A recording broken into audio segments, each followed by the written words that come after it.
Padres, estamos llegando hasta todos sus hogares a través de este programa internacional de televisión cristiana con el mensaje sobre el libro de Zacarías. Este es un mensaje precioso de un libro, el 85-90% del libro es profético, pero además nos va a traer una enseñanza porque la relevancia que existe en nuestros tiempos con los tiempos de Zacarías son casi los mismos, donde Dios le está prometiendo al pueblo que Él había llamado para que fueran su pueblo y vivieran cerca de Él, que para que podamos ser bendecidos, para que podamos recibir las promesas que se encuentran en este libro, necesitamos arrepentirnos. Dios no puede trabajar con nosotros hasta que no mostremos un corazón arrepentido en cualquier área de nuestra vida. Así que este mensaje, ¿verdad?, que vamos a iniciar en esta tarde se llama un llamado al arrepentimiento. Un llamado urgente al arrepentimiento, y creo que hasta es una palabra, arrepentimiento, que se está diluyendo y perdiendo en miles de iglesias alrededor del mundo, donde ya ni siquiera se escucha la palabra arrepiéntanse. Muchos cristianos creen que esta palabra pertenece a los que no son cristianos y que Dios les llama a que se arrepientan de sus pecados y acepten a Cristo. Pero lo interesante es que la Biblia termina en el libro de Apocalipsis con un llamado a 7 iglesias. Y de las 7 iglesias, que son las últimas palabras de Cristo, 5 de ellas son llamadas a arrepentirse. ¿Por qué Cristo en las últimas palabras que le tiene a la iglesia son arrepiéntanse? Porque el arrepentimiento forma parte de la vida cristiana diaria. Y la razón profunda, Dios quiera que lo puedas entender, la razón profunda por la cual Dios le llama a la iglesia a arrepentirse en el libro de Apocalipsis, es porque aunque sabemos que la salvación no la podemos perder, si tú te mueres y no estás arrepentido en alguna área de tu vida y te sorprende la muerte hoy en la tarde, o hoy en la noche, o mañana, etcétera, etcétera, tú vas a perder en la otra vida oportunidades, recompensas y posiciones de autoridad que solamente van a tener aquellos verdaderamente siervos y siervas de Dios que hicieron de su vida y de la santidad una manera normal de vivir. Porque la manera más normal de vivir es vivir en santidad. No vivir en santidad es vivir anormal. No es normal para nosotros vivir en pecado. Porque inmediatamente nos salimos de la voluntad de Dios, perdemos las bendiciones de Dios, perdemos la dirección del Espíritu Santo, la brújula, la fortaleza, el entendimiento. Todo lo que Dios tiene para tu vida y para mi vida, como dijo Jesús, vengo a darles vida y una vida en abundancia, la perdemos con el pecado. Y gracias a Dios que Dios nos ha dejado la sangre de Cristo tan fresca como hace 2000 años, para que, como dice 1 Juan 1:9, si confesamos nuestros pecados, Él es fiel y justo para perdonarnos y limpiarnos de toda maldad. La palabra Zacarías significa el Señor recuerda. Es importante los nombres en la Biblia, como lo vamos a ver a continuación. Zacarías significa el Señor recuerda. Y Zacarías y Ageo, otro profeta que sigue después de este libro de Zacarías, eran contemporáneos. Y Malaquías también vivió más o menos en el mismo periodo de tiempo que Ageo y que Zacarías. Profetizaron 90 años después y Zacarías ministró a los exiliados que acababan de regresar de los 70 años de cautividad. Ya Dios los había disciplinado, Ya Dios había tratado fuertemente con ellos, 70 años de esclavos, cuando podían vivir disfrutando las bendiciones de Dios, el favor de Dios, una vida de paz, una vida de tranquilidad, un hogar feliz, hijos tranquilos, un buen trabajo, etcétera, etcétera. Pero quisieron insistir en rebelarse y en vivir en pecado. Entonces estos exiliados están regresando ya a Jerusalén, y Dios levanta a Zacarías, a Ageo y a Malaquías para más o menos en los mismos años darles un mensaje. Y el mensaje de Zacarías es uno de los mensajes más profundos que hay en toda la Biblia respecto a la venida de Jesucristo, a la primera y a la segunda venida de Jesucristo. Zacarías nació en Babilonia y él fue uno de los 50,000 exiliados que estaban regresando en el año 536 antes de Cristo, dirigidos por Zorobabel, que era el gobernador civil, y por Josué, que era el sumo sacerdote. Esto lo encontramos en Esdras capítulo 5. Zacarías, como dice el versículo 1, era hijo de Berequías. La palabra Berequías significa el Señor bendice o el Señor bendecirá. Esto significa que Zacarías era sacerdote, al igual que su abuelo y al igual que su padre, y además igual que Jeremías y Ezequiel, que fueron también sacerdotes. El libro de Zacarías se escribió en el año 520 y entre el año 479 antes de Cristo, y él era un mensajero de Dios, un profeta de Dios, con un mensaje tremendo y con 8 visiones que forman todo el compendio del libro de Zacarías. Los últimos mensajes de Zacarías, ¿verdad? El capítulo 11 y 12 son tremendos, donde habla el 14 de la segunda venida de Cristo, cómo va el mundo a ser sacudido, cómo Jerusalén va a ser invadida por ejércitos, cómo va a haber un caos internacional y de qué manera Jesucristo se va a posar en el Monte de los Olivos y se va a hacer una cruz del norte al sur, del oriente al occidente, donde todo el mundo podrá ver la venida del Hijo de Dios. Dice en el 8º mes del año segundo, Zacarías capítulo 1 de Darío, vino palabra de Jehová al profeta Zacarías, hijo de Berequías, hijo de Ido. Ido significa nacido en el tiempo señalado. Repito, Ido significa nacido en el tiempo señalado. Diciendo, se enojó Jehová en gran manera contra vuestros padres. Diles pues, así ha dicho Jehová de los ejércitos, vuélvanse a mí. Dice Jehová de los ejércitos, y yo me volveré a ustedes.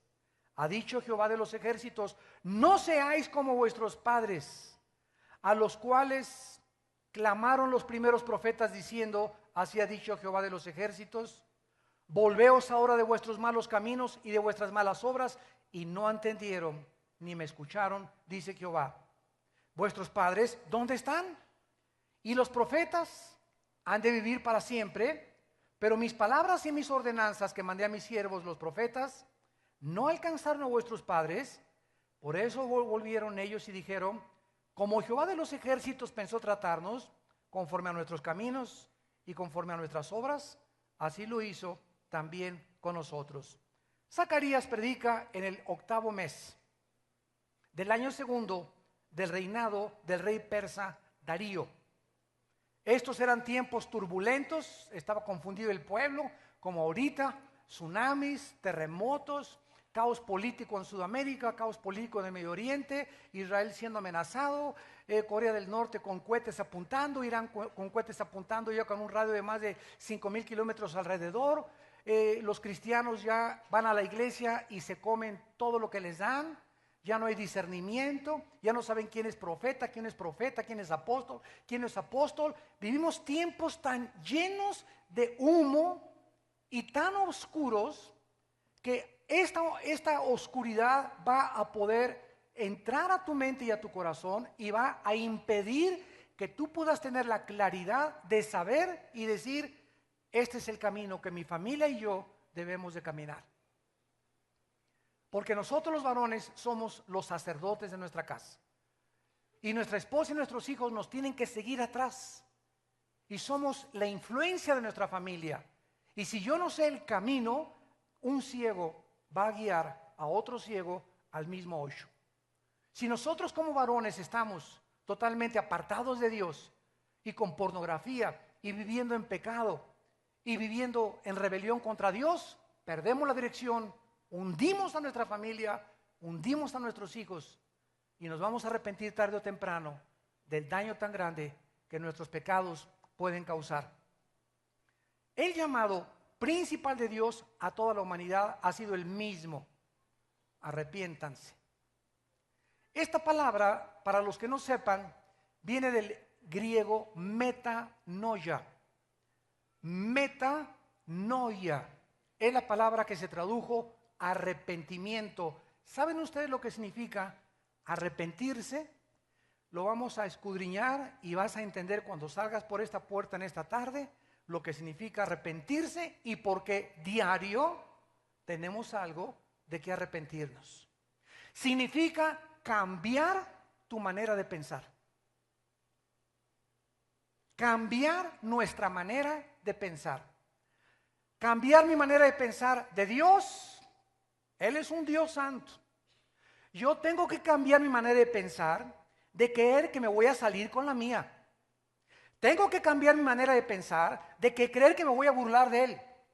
Tengo que cambiar mi manera de pensar que Él me está viendo las 24 horas y que mis caminos están delante de Él y que Él sabe lo que pienso, Él sabe a dónde voy, Él sabe cómo actúo, Él está oyendo mis chismes, mis palabras, cuando lastimo la reputación de alguien. Dios está continuamente pendiente las 24 horas de mi vida. Yo tengo que cambiar mi manera de pensar y cobrar conciencia de que así es. Y cuando yo cambio mi manera de pensar y cobro conciencia que Dios me observa, significa tener temor de Dios. ¿Qué es el temor de Dios? No es tener miedo de Dios. El miedo de Dios te aleja de Dios. El temor de Dios te acerca a Dios. El temor de Dios es la conciencia continua de que Dios nos ve.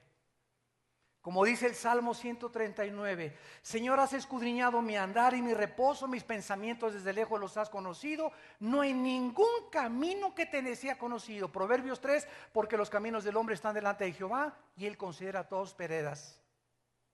Mis ojos ven, mis párpados examinan a los hijos de los hombres. Cuando yo estoy consciente y ya pienso como Dios piensa, es porque verdaderamente estoy arrepentido. Hay muchos de ustedes que hacen lo que hacen a escondidas, ven pornografía cuando la esposa no está o cuando el esposo no está, se besuquean y se manosean cuando son novios y se saltan a privilegios que no les corresponden porque no tienen temor de Dios. Porque si tú tuvieras temor de Dios, no harías lo que haces cuando nadie te ve. Pero cuando has cambiado tu manera de pensar y sabes que Dios te ve y que no te le vas a escapar, entonces estás arrepentido. El arrepentimiento también tiene que estar relacionado con cambiar mi manera de pensar respecto al pecado. Tengo que cambiar mi manera de pensar y saber que mis pecados, siempre que yo violo la ley de Dios, siempre que me aparto de Dios, siempre que me alejo de la Biblia, siempre que dejo de orar, comienzo a sufrir. Porque el pecado nos hace sufrir. Cuando tú escoges pecar, estás escogiendo sufrir. Porque la paga del pecado siempre, siempre, siempre es la muerte. Y la palabra muerte significa separación. Siempre que pecamos nos separamos de Dios. Al separarme de Dios ya pierdo la dirección, pierdo la brújula, pierdo su guía, pierdo su fortaleza, pierdo su conciencia, pierdo todo lo que Dios me quiere dar. El pecado hace un abismo entre Dios y yo. Si yo cambio mi manera de pensar y realmente creo lo que el pecado es y lo que a Dios le llama pecado, yo le llamo pecado, es porque estoy arrepentido. Como un ejemplo que les voy a dar. Hace algún tiempo llegó una pareja, cuando estábamos esta iglesia en el Monte Carlo, ¿se acuerdan? Ahí enfrente, ahí comenzamos en el Estadio Cruz Azul, en la colonia Nápoles. Y llegó una pareja con mi esposa y conmigo y me dijo la señora, Armando, quiero decirte que mi esposo es un cascarrabias, es un rabo verde, etcétera, etcétera. Descubrí, ¿verdad?, unos correos que anda ahí con su secretaria, bla, bla, bla, bla. Y entonces le dijimos al hermano, mi esposa y yo, enfrente de su esposa, mire, usted se dice cristiano, viene a la iglesia, esto es un hospital y estamos para ayudarlo, pero usted no puede seguir engañando a su esposa. Entonces, mi primer consejo es que se arrepienta, que cambie su manera de pensar, porque Dios piensa que el adulterio tiene consecuencias muy graves. Y entonces usted tiene que despedir a esa secretaria para hacer frutos de arrepentimiento. No diga, ya estoy arrepentido, no, la va a correr. Porque si usted dice que está arrepentido y la sigue teniendo, usted no está arrepentido. Usted está jugando con Dios, ¿verdad? Es normal. Entonces pasaron como un mes y medio más o menos y la señora regresó y dijo que no lo había ocurrido. Y fui a hablar con él, le dije, oiga, fulano de tal, ¿qué pasó con su secretaria? No, mire, es que le estoy testificando, me dijo. Santo niño de Atoche. Con lo que sale la gente, ¿verdad? Le estoy testificando. Pobrecita, la quiero ganar para Cristo. Le dije, pobrecita de tu esposa, le dije, pobrecito de ti. Pero ¿sabes una cosa? Tú eres un granuja, así le dije. Tú eres un granuja y tú te estás burlando de Dios. Mentira que tienes un mes y medio que has arrepentido. Una persona arrepentida va ahorita a su casa porque ya cobró conciencia, ya cambió su manera de pensar y va y rompe sus revistas pornográficas y las quema y las saca de su coche y de debajo de su colchón y quema todos sus videos pornográficos y le dice, Padre Santo, he pecado contra ti, ya no quiero, yo sé que estoy atado y soy como un adicto a la pornografía o un adicto al adulterio, etcétera, etcétera, pero quiero tu liberación, Señor. Cuando Dios ve que tú haces eso y tú das el primer paso, mis cigarros ya no los quiero, ahí están en la basura, Señor, ahora tú dame la fortaleza para poder vencer para ti. Cuando Dios ve que damos el primer paso, Dios da el segundo para fortalecernos. Muchachos que ya, la verdad, ya antes de casarse se agarran y se enclinchan ahí a 3 rounds sin límite de tiempo.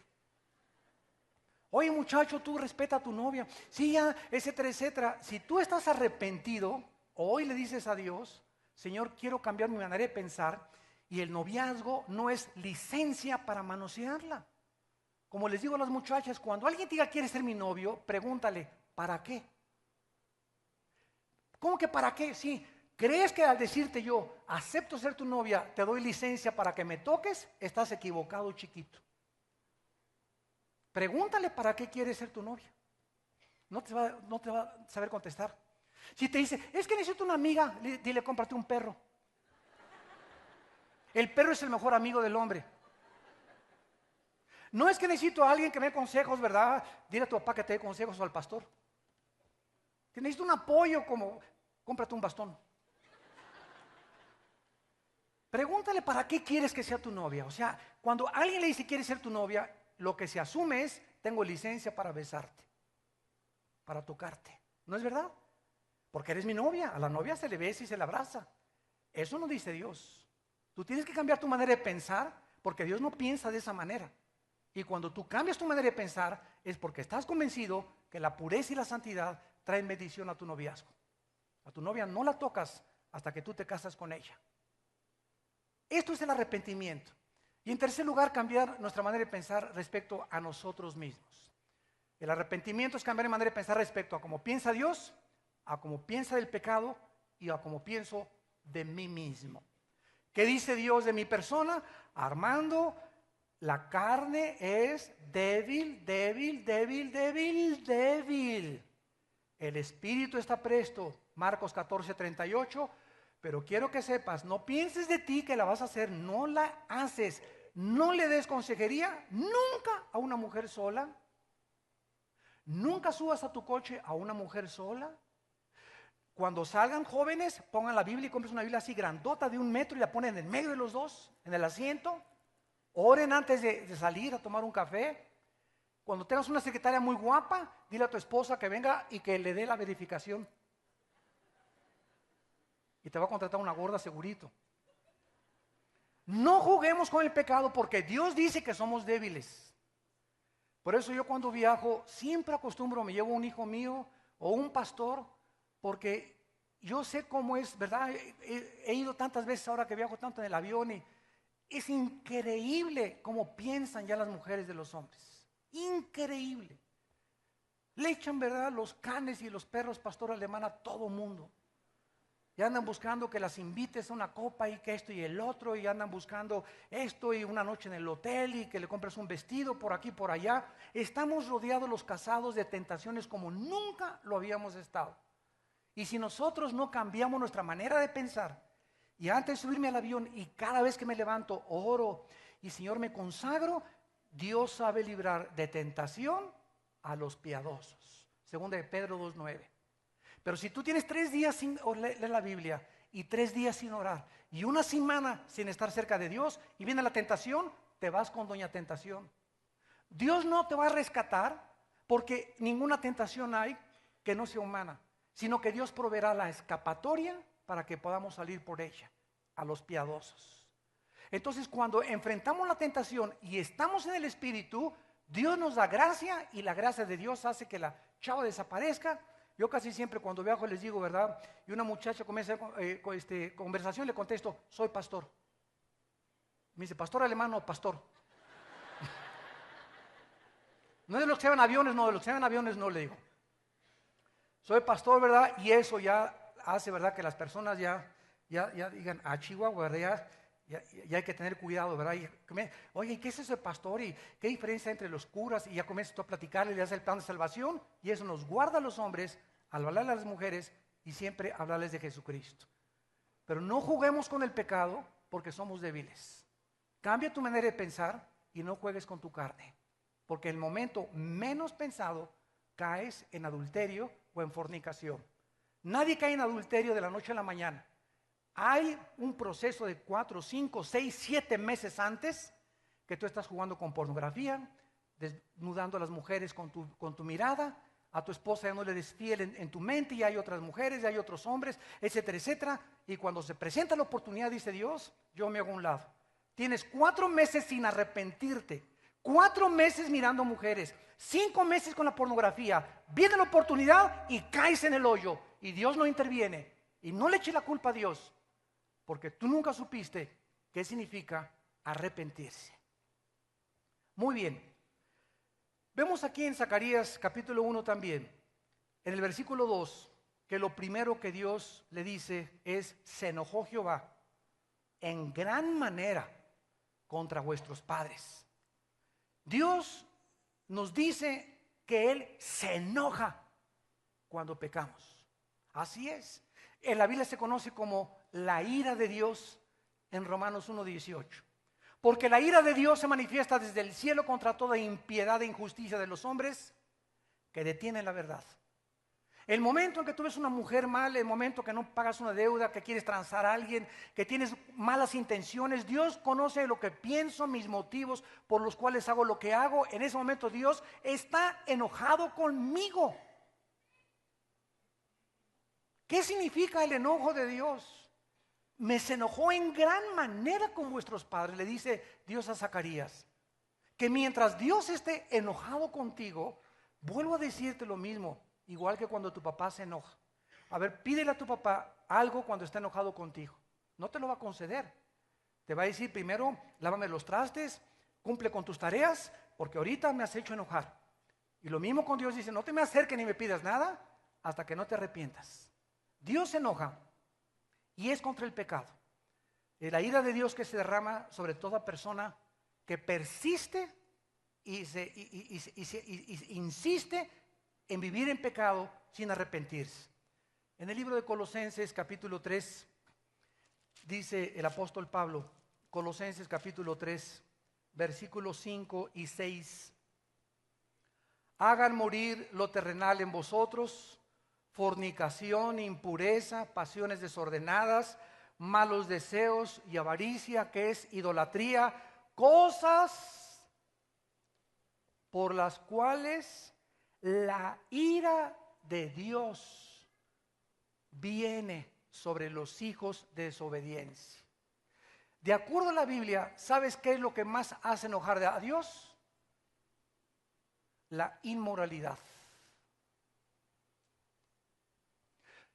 Comete inmoralidad y haces enojar a Dios como no te imaginas contra tu vida. Y te va a ir como no te imaginas. Aunque ahorita creas que todo va bien, no tarda en caer el hacha sobre la raíz del árbol y te vas a caer con todo y ramas. Porque ya está el hacha puesta a la raíz de los árboles y todo árbol que no dé fruto, Dios lo cortará. ¿Quieres hacer enojar a Dios? Vive una vida inmoral, una vida sucia sexualmente y haces enojar a Dios. Y dice que viene sobre tu vida algo y eso que viene sobre tu vida no te va a bendecir. Van a ser maldiciones que vas a comenzar a recibir y después no chilles, ni te quejes. Como yo le he dicho a mis pastores, nosotros los pastores estamos llamados a tener una norma muy elevada de moral, porque es más grande el juicio contra nosotros que contra ustedes las ovejas, porque al que mucho se le da, mucho se le pide. Y cuando un pastor cae en inmoralidad, no se imaginan cómo sufre. Pero no lo podemos tolerar porque Dios nos ha llamado a levantar las normas de la santidad en la iglesia. Hay restauración, pero tardan años en ser restaurados. ¡Años! Nadie es sanado de una herida en un hospital en un día. Hay heridas como el cáncer que tienes que estar radiándote y radiándote y radiándote y radiándote. Y es como el cáncer la inmoralidad. Hasta que es extirpado de tu vida, la persona se arrepiente y Dios puede volver a usarlo. Pero se tiene que pagar las consecuencias. ¿Y cuánta gente le llama? Él no tiene misericordia. Tú no tienes idea ni siquiera lo que estás hablando, porque no piensas como Dios piensa. Porque tú crees que el pecado lo toma Dios a la ligera. Dios se enoja contra el pecado de nuestras vidas. Dice en el libro de Hebreos capítulo 3 que en los tiempos de Zacarías el pueblo necesitaba recordar esto. Sus padres se habían rebelado, por lo que habían sido juzgados 70 años de esclavos, sin templo, sin adorar a Dios, en una tierra alejada, sin familias, los hijos quién sabe por dónde, la otra hija quién sabe por dónde, la esposa quién sabe por dónde. 70 años de cautiverio, pero no se arrepintieron.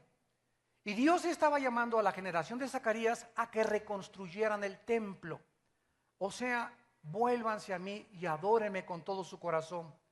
Pero muchos querían seguir como sus papás, rebelándose y tomando a la ligera el pecado. Dice en Hebreos 3, versículo 12, Hebreos 3, 12, mirad hermanos, que no haya en ninguno de ustedes corazón malo de incredulidad para apartarse del Dios vivo. Antes exhórtense los unos a los otros cada día, para que, en tanto que se dice hoy, para que ninguno de ustedes se endurezca. ¿Qué hace el pecado? ¿Qué hace el pecado no confesado? ¿Qué hace la persona que no se arrepiente? Se endurece. Te endureces. Sin que te des cuenta, ya es normal para ti. Ya es normal fornicar con cualquier muchacho para ti, porque la telenovela lo hacen. Y porque todo mundo lo hace, ya es normal. Para el mundo es normal, pero nosotros somos un pueblo santo. Real sacerdocio de Dios, separado del mundo, para que vivamos una vida diferente, porque nuestro Dios es un Dios santo. Tenemos que pensar como piensa Dios. Mientras no pienses como piensa Dios respecto al pecado, vas a seguir tomando el pecado a la ligera y vas a seguir diciendo, es una exageración, no es cierto, eso es fanatismo religioso. Le vas a decir 1000 formas para excusar tu pecado.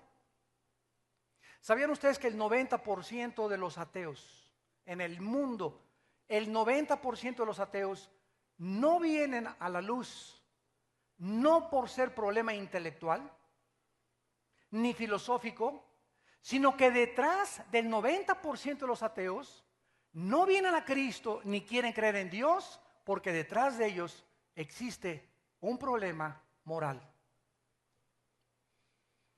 El problema de los ateos no es intelectual. Evidencias de la Biblia sobran, científicas, arqueológicas, antropológicas, genéticas, biológicas y de cualquier disciplina académica que tú quieras. Búscame y conocerás la verdad, dice el Señor.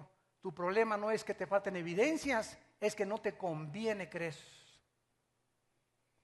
Me acuerdo hace muchos años, estuve en una cruzada en Tabasco, estábamos en Villahermosa, en la Plaza de Toros, y a la salida llega una muchacha con dos compañeras, y me dice esta muchacha, hermano Alducin, quiere hablar con usted, esta prima que traje. Y se me enfrenta una muchacha como de 18 años y me dice, ¿es usted viene, me dijo, a asustarnos a los jóvenes y inventar que el infierno no existe? Y le dije, muchacha, quiero decirte algo, yo sé de dónde viene todo esto, ¿verdad? La raíz, ya tenemos experiencia en esto. Le dije, mira, yo creo que tu problema no es de que no quieras creer en el infierno, sino que no te conviene creer en el infierno. Y le dice la prima, sí, hermano, es que anda con 3 novios al mismo tiempo. Siempre detrás de una persona así hay un problema moral. O es homosexual, o es lesbiana, o vive en inmoralidad, o vive en adulterio, pero no vienen a Cristo porque no les conviene, porque saben que se tienen que enfrentar con la luz y la verdad, y Dios demanda que nosotros cambiemos nuestra manera de pensar, que nos arrepintamos, pero ellos están endurecidos. Y tú como cristiano te puedes endurecer también si tú no te arrepientes. Cuando Dios te dice, hoy arrepiéntete, para que no te endurezcas por el pecado.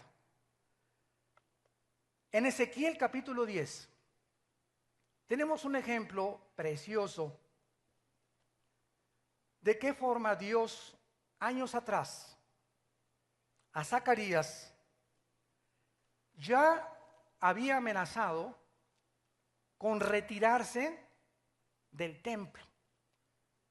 Había llegado a un grado, Ezequiel capítulo 10, el endurecimiento del pueblo de Dios, que de una forma gráfica, como lo vamos a ver a continuación, Dios, acuérdense ustedes que estaba en el templo, en el propiciatorio. ¿Se acuerdan del propiciatorio? Una como cajita así cuadrada, con una cornisa, y en medio estaba el maná, las tablas de los 10 mandamientos y la vara de Aarón, que representaban la ley de Dios, la dirección de Dios y el alimento de Dios. Y arriba el sacerdote, el sumo sacerdote, entraba en el mes de Tishri, una vez al año, el 7º mes del calendario que pertenece a septiembre y octubre de nuestro calendario solar. Entraba el sumo sacerdote y derramaba la sangre sobre el propiciatorio, y había 2 querubines así, con las alas tapando. El momento en que la sangre cubría el propiciatorio, cubría la ley, la dirección y todo lo que quedaba bajo de Dios. Cuando estamos bajo la sangre de Cristo, ya estamos bajo la gracia de Dios. En este altar que había en el propiciatorio, ahí se encontraba el Shekinah, que es la gloria de Dios. Y en el capítulo 10 dice, miré, he aquí la expansión que había sobre la cabeza de los querubines, como una piedra de zafiro, que parecía como semejanza de un trono que se mostró sobre ellos. Y habló el varón vestido de lino y le dijo, entra en medio de las ruedas debajo de los querubines, llena tus manos de carbones entre los querubines y espárcelos sobre la ciudad. Versículo 3 y 4. Los querubines estaban a la mano derecha de la casa cuando este varón entró, y la nube llenaba el atrio de adentro. Entonces la gloria de Jehová se elevó, o sea, se salió del atrio, estaba en el atrio, los querubines estaban aquí, se sale la gloria de Dios de encima del querubín al umbral de la puerta, o sea, hace esto, y se va la gloria de Dios y se queda todavía en la puerta, o sea, todavía no se sale Dios del lugar santísimo. Ahí está en la puerta. Y la casa fue llena de la nube y el atrio se llenó del resplandor de la gloria de Jehová. Y dice en el versículo 18, entonces la gloria de Jehová celebró del umbral de la casa y se puso a los querubines Vean lo que hizo Dios. Sale del propiciatorio, se va a la puerta y Dios aquí está diciendo, me duele más a mí abandonarlos. Me duele más a mí. No quería salirse Dios de ahí. Y se regresa a Dios, pero no al atrio, se pone arriba de los querubines. Y alzando los querubines, versículo 19, sus alas, se levantaron de la tierra delante de mis ojos. Cuando ellos salieron, la alzaron las ruedas, se pararon a la entrada, y la gloria del Dios de Israel estaba encima de ellos. Y dice en el capítulo 11 de Ezequiel, versículo 22. Después alzaron los querubines sus alas y las ruedas en pos de ellos, y la gloria del Dios de Israel estaba sobre ellos, y la gloria de Jehová se elevó del medio de la ciudad. Ya aquí se salió Dios. Primero se salió, voló arriba de los querubines, se fue a la puerta, regresó otra vez al atrio, ahí se quedó como diciendo, me duele dejarlos, y se salió, se puso sobre el monte, que es el monte de los olivos, y me levantó el espíritu y me volvió a llevar en visión del espíritu de Dios a la tierra de los caldeos. Dios deja a Israel y abandona el lugar donde Israel le adoraba. Y esta gloria de Dios que dejó a Israel, pasaron 400 años, se llama el periodo intertestamentario, y no volvió a bajar hasta que nació Jesús, lleno de la gloria y de la gracia de verdad de Dios. La persona de Jesucristo era la gloria de Dios otra vez caminando entre los hombres. Y volviendo otra vez a Dios a decirle, les amo, estoy vestido con un cuerpo humano, yo soy Dios, dijo Cristo, el que me ha visto a mí ha visto al Padre. Y quiero decirles que yo soy el camino, la verdad y la vida. Y agarró el mundo y lo colgó en una cruz, lo crucificaron, lo atormentaron, lo escupieron, lo rechazaron, y Dios abandonó a Israel hasta nuestros días. Ya han pasado 2000 años sin que los judíos tengan templo, ni sacrificios. Y están esperando reconstruir otra vez el templo y volver a instituir el sistema levítico, el sacerdocio. Y ahora Dios dejó a ese pueblo y formó entre el pueblo gentil un nuevo pueblo junto con los judíos que han aceptado a Cristo como el Mesías. Aquí nos vemos hecho, ¿verdad? Revelado por Zacarías una visión de la gloria abandonando Jerusalén. Sin embargo, también se le revela a Ezequiel.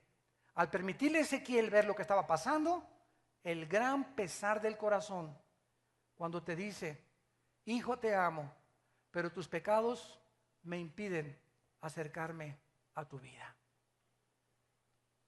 Dice en Efesios capítulo 4 del Nuevo Testamento, no contristéis al Espíritu Santo. No le causes dolor. Ahora el templo somos nosotros. Ha entrado el Espíritu Santo, el Shekinah, a nuestra vida. Y ahora, aunque el Espíritu Santo nos ha sellado hasta el día de la resurrección, cuando pecamos, dice Primera de Tesalonicenses capítulo 5, lo podemos apagar.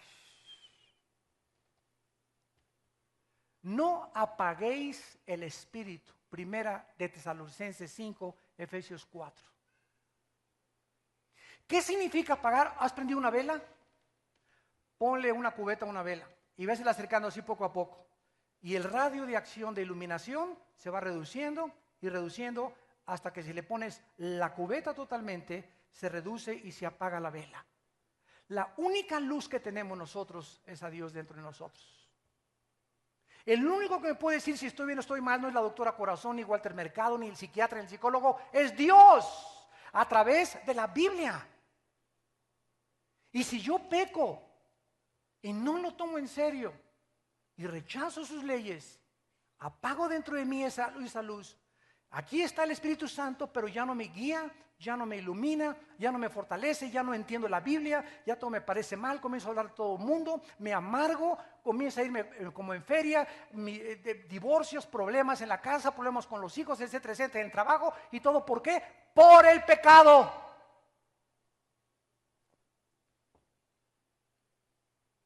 ¿Qué hizo que Cristo muriera en la cruz? Nuestros pecados. ¿Crees que es una broma lo que hizo Dios con su Hijo? ¿Crees que es un chiste la muerte de Cristo en la cruz? Dice en Hebreos 10, ¿cuánto mayor castigo pensáis que merecerá el que pisoteare la sangre de Cristo y tuviere por inmunda la sangre del pacto? ¿Cuánto mayor castigo piensas que tú vas a tener?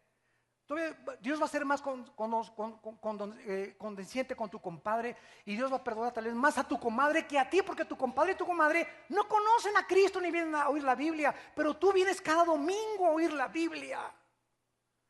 Tú sabes lo que tienes que hacer, tú sabes lo que es el pecado, tú sabes qué es la vida santa, y al que mucho se le da, mucho se le pide. Tú tienes que arrepentirte de tus pecados, cambiar tu manera de pensar y comenzar a pensar como piensa Dios. Y en el versículo 4 de Zacarías 1, después de que Dios les repite, no sean como sus padres, a los cuales clamaron los primeros profetas y les dijeron, arrepiéntanse, vuélvanse. En el versículo 5 viene algo tremendo. ¿Vuestros padres dónde están? ¿Y los profetas han de vivir para siempre? Para explicar este asunto, Zacarías se enfoca la atención del pueblo a las generaciones pasadas. ¿Dónde están tus papás ahora? ¿Dónde están tus abuelos? ¿Dónde está D.L. Moody, Hudson Taylor, Billy Sunday? Los grandes predicadores de otras generaciones están muertos. Mis abuelos están muertos. Ahora somos otra generación, y en cada generación Dios levanta predicadores, profetas para hablarle a cada generación. Pero cada generación tuvo la voz de Dios en medio. Nosotros pertenecemos a esta generación. Y si nosotros no oímos la voz de Dios en nuestra generación, vas a acabar igual que tus antepasados. Este es el texto imperativo. Aunque Dios envió profetas para llamar a sus padres al arrepentimiento, los profetas vivieron y ministraron un tiempo cortísimo. Todos tenemos que morir. En otras palabras, nuestras oportunidades para arrepentirnos, amados santos, son muy cortas. La vida nos pasa, así nos pasa la vida. Y si tú no te arrepientes a los 20 años, va a ser más difícil a los 25. Y si tienes 40 y no te arrepientes, va a ser 3 veces más difícil a los 50, papacito. Y si a los 60 no te arrepientes, te va a costar 10 veces más difícil arrepentirte. Por eso el llamado a la juventud es, juventud, ¿verdad? Acuérdate de tu Creador en los días cuando estás fresco, cuando tienes conciencia de lo que es el pecado y la bendición que quieres para tu vida, arrepiéntete. Huye de la fornicación, huyan de los pecados sexuales, huye del robo, huye de la corrupción. Arrepiéntete, piensa como piensa Dios, porque la vida es muy corta y nadie sabe cuándo vamos a morir.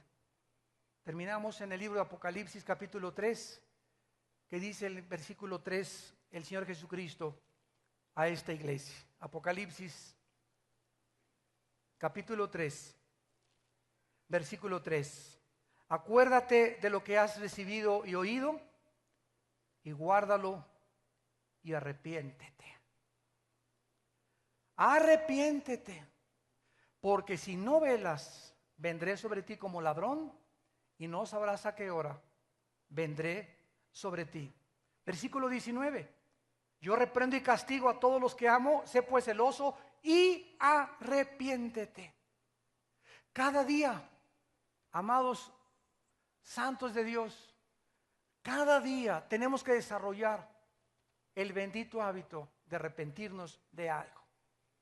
Yo llego en la noche antes de acostarme, me hinco, Padre Santo, y comienzo a pedirle, Señor, ¿hay algo en este día que ofendí a mi esposa? ¿Hay alguna mujer que me encontré por ahí y le eché ojos demasiado descarados y me dejé llevar por el cuerpo que vi? ¿Le mentí hoy a alguien, Señor? ¿Hablé mal de alguien? No es cierto, ni estoy seguro de lo que yo dije, pero hablé mal de esa persona. Y comienzas cada noche, sobre todo antes de acostarte, para dormir en paz, a hacer un examen. Examíname, oh Dios, y conóceme. Y sé honesto con Dios, con mis hijos, cómo he actuado hoy, con mis padres, con mis pastores. Comienzas a analizar tu vida y van a sobrar cosas que le digas a Dios: lávame más y más con tu sangre preciosa, purifícame como el hisopo, devuélveme el gozo de mi salvación. Quiero acostarme como un angelito y despertarme fresco, con ganas de vivir y con ganas de servirte, Señor. Pero no puedes vivir así si hay pecado en tu vida. Arrepiéntete. Cambia tu manera de pensar todos los días, todos los días, todos los días, cada semana, cada mes. Límpiate, límpiate, límpiate, límpiate, límpiate, límpiate, porque estamos con la sangre preciosa de Cristo, la gracia de Dios, para darnos el perdón. Pero si insistes en tus pecados y quieres insistir en tu rebelión, Dios te deja. Y como se alejó de Israel, Dios te dice que te vaya como en feria. No me llames porque no responderé, ni me busques porque rechazaste la sabiduría y mi consejo no quisiste. Cuando venga como un torbellino, dice Proverbios 1, sobre tu vida lo que temes, entonces me buscarás y no me encontrarás. Cuando vayas en la ambulancia y va la cruz verde ya, y tú un ataque al corazón ahí, ay Jesucito, ahora sí, perdóname todo, toma, te va a decir Dios. No es cuando tú quieres, es cuando yo te dije que te arrepintieras, porque el arrepentimiento es un don de Dios, dice en Hechos capítulo 10. No es cuando querramos, es cuando Dios nos dice y oímos su voz que nos arrepintamos, como en esta tarde la estamos oyendo. Hoy es el momento en que tú tienes que arrepentirte de algo en tu vida y terminar con eso en tu vida de tajo, para que pueda venir sobre tu vida las promesas y las bendiciones de Dios. Señor, te damos gracias por tu palabra en esta tarde. Oh Dios, devuélvenos esta palabra a las iglesias, el arrepentimiento. Es una palabra que ya no se escucha, Señor, y es la primera palabra que Juan el Bautista y tu Hijo Jesucristo pronunciaron cuando estuvieron en este cuerpo. Arrepiéntanse, dijo Juan el Bautista, porque el reino de Dios ha llegado. Cristo dijo, antes de decir cualquier otra palabra, arrepiéntanse, cambien su manera de pensar. He llegado a traerles una nueva manera de pensar. Y si tú cambias tu manera de pensar, si tú te conviertes a mi manera de pensar, esto implica y es una señal de que estás arrepentido. Mientras sigas haciendo lo que estás haciendo y sigas pensando como pensabas antes de conocerme, es mentira que seas cristiano. Tu cristianismo es de la boca para afuera. Si en tu corazón estás arrepentido, vives como yo quiero que tú vivas, porque has creído, y sin fe es imposible agradar a Dios. En esta tarde hay muchas personas que nos están viendo por la televisión también. Queremos invitarlas también a que se arrepientan de sus pecados. Tal vez tú no estás viendo desde la cárcel, desde la sala de un hospital, desde la sala de tu casa, no sé dónde, pero yo te digo que Dios manda a tu vida que te arrepientas. No es una sugerencia de Dios, es una orden. Dios te ordena que cambies tu manera de pensar respecto a Él, respecto al pecado, respecto a tu vida. Y los que quieran en esta tarde invitar a Cristo por primera vez a su corazón, arrepentidos de su vida, conscientes que no puedes seguir pensando como estás pensando, dile a Dios estas palabras en tu corazón.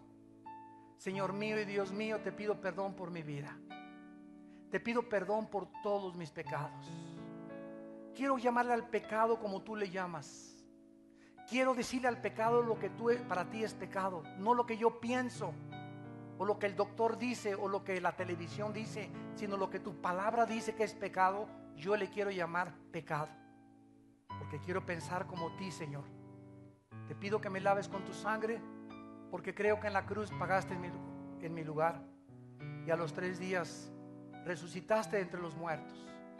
Ahora te pido que entres a mi corazón, Señor Jesús, y que me laves con tu sangre preciosa. Dame el poder de vivir para ti y permíteme tener el hábito bendito diario de aquí a que yo muera, de estarme arrepintiendo de algo todos los días, porque todos los días me baño, todos los días me perfumo, y de la misma manera mi espíritu necesita todos los días bañarse. Todos los días se nos pega el polvo del mundo las groserías del mundo que oímos en el camión, en el metro, en la oficina, en la escuela. Se nos pegan tantas cosas de las cuales tenemos que limpiarnos con la sangre de Jesucristo, en quien oramos y te damos las gracias. Amén.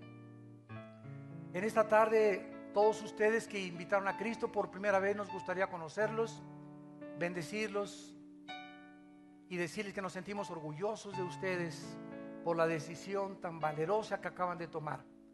Si tú hiciste esta oración invitando a Cristo a tu vida, en esta tarde te pido que te pongas de pie. Párense los que hicieron esta oración invitando a Cristo a su vida por primera vez. Gracias a Dios, que Dios te bendiga. Gracias, joven. Gracias, señora. Gracias, señorita, que Dios te bendiga. Gracias a Dios. Gracias a Dios. Gracias, que Dios la bendiga, señora. Gracias por sus vidas. Gracias, joven, que Dios te bendiga. Alguien más, gracias, que Dios la bendiga. Gracias por estas almas, Señor. Danos almas, Padre. Danos almas para ti, Señor. Danos almas para tu reino, Padre. Gracias a Dios. ¿Alguna otra persona más? ¿Alguna otra persona más que esté ahorita en su asiento, sentada, luchando? Ahorita hay una voz que te dice: quédate sentado. Piensa a lo mejor en la noche. Es la voz del enemigo. Cuando oigas su voz, no te endurezcas. Tú no sabes si hoy es la última vez que Dios te habló. No lo sabes. Cuando oigas su voz, arrepiéntete de tus pecados. ¿Alguna otra persona más se quiere poner de pie? ¿Alguna otra persona? Gracias a Dios. Gracias, gracias, gracias. Que Dios te bendiga. Gracias. Gracias a Dios. Gracias, Señor. Nos ponemos de pie para recibir la bendición pastoral. Extiende tus manos hasta acá y recibe esta bendición en el nombre de Jesús. Yo bendigo tu vida y la vida de tu esposa y de tu esposo y de tu familia. Bendigo tu matrimonio. Bendecimos a tus hijos. Bendecimos a todos tus padres. Bendecimos tu trabajo, tu entrada y tu salida. Que Dios te dé un espíritu de sabiduría y revelación. Que andes como es digno de andar del Evangelio, llevando fruto en toda buena obra, creciendo en el conocimiento y la gracia de Dios, y viviendo siempre fortalecido en el interior, en tu espíritu, para que puedas resistir la presión del mundo que nos rodea, y cuando Él venga no tengamos que alejarnos avergonzados de Él. Bendigo todo lo que tú haces en tu vida, tu entrada y tu salida, y bendigo también el fruto de tu vientre.